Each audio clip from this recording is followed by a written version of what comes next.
I know this will be earth-shattering news to all of you, but I liked the beta for Monster Hunter Wilds. In fairness though, it's a very small sample of the game. The beta is advertised primarily as being a stress test for network load.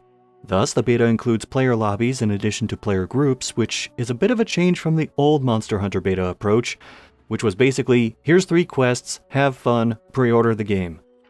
A portion of the early stages of the game's campaign is also here, which mostly involves a crap ton of cutscenes, one large monster hunt, a slew of tutorials, and a completely on-rails sequence. With a couple exceptions, I pressed 0 buttons and got through this just fine. I really hope the full game doesn't have more put down the controller sequences like this. Oh, and the quest itself was also somewhat on rails, as straying too far from the intended path led to getting railroaded back to where the game wanted me to go. Capcom, don't do this. And while we're at it, don't have moments where the camera swings around and locks onto something while I'm trying to move another direction. It was annoying in World 2. The story of the beta for me is, I really like this, but. With the but usually being something that either doesn't matter in the long run or was a regular minor annoyance. So nothing major. Here's the most important part. Hunting monsters is still fun. Weapons function in familiar fashion, and being able to swap to another weapon mid-hunt and even use them from the back of a secret adds a new dimension to hunting. I'm hoping that large monsters do something to encourage having particular mixes of weapons for battle.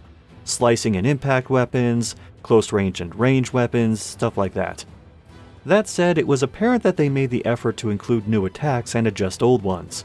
For example, as a lifelong longsword user, I noticed that the Helmbreaker doesn't have anywhere near the hang time it used to in prior games. There's also the ability to wound monsters and then deal additional damage to them by attacking said wound.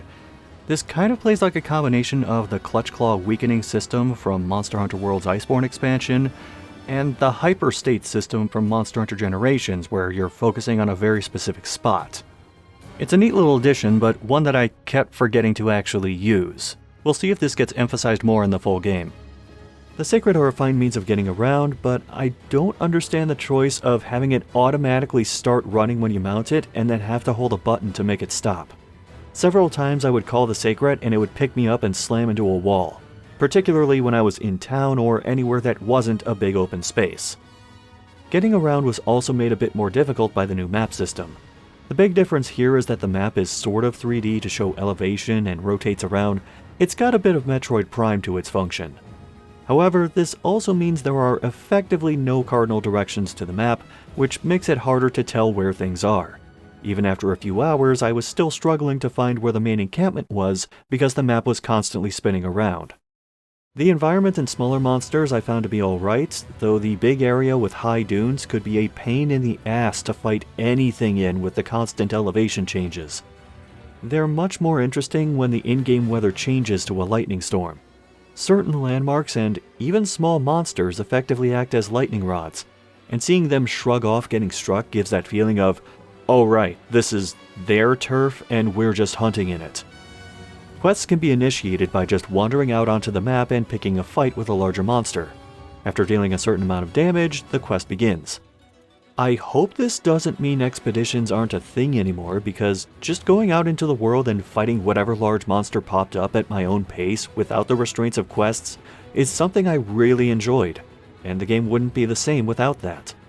Also, this introduces the possibility of accidentally initiating a quest by dealing too much damage to a large monster, which is something I never thought would be possible in a Monster Hunter game.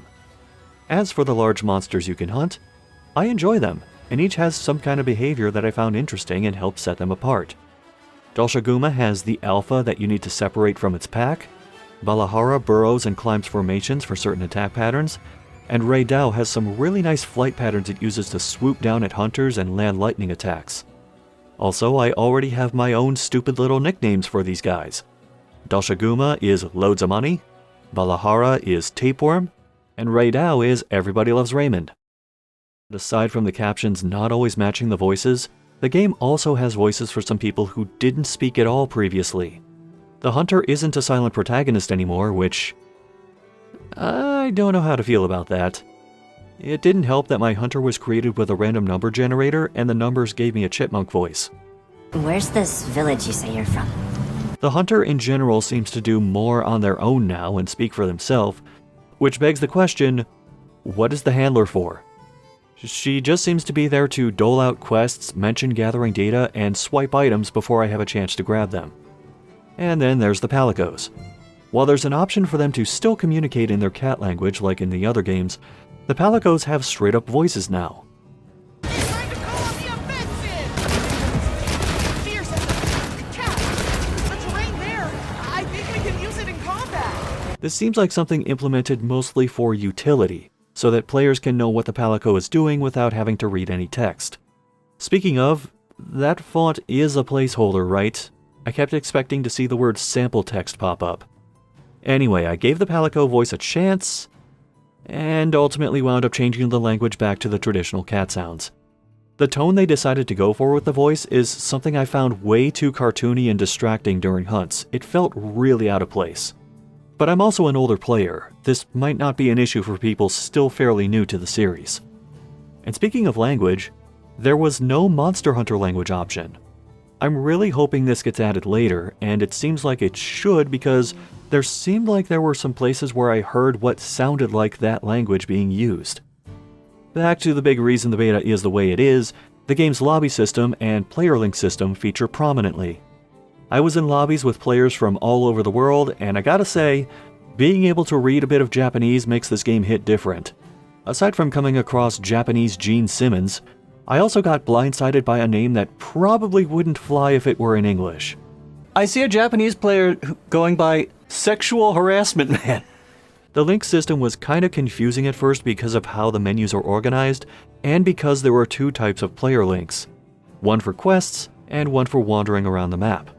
It's cool seeing a bunch of hunters on screen, but that's also not anything new. There are just more of them this time. I'm assuming that if it's possible to just have a room or a separate, much smaller lobby like in past Monster Hunter games, this won't be an issue because, to be frank, I really don't need to and usually don't want to see all these other hunters.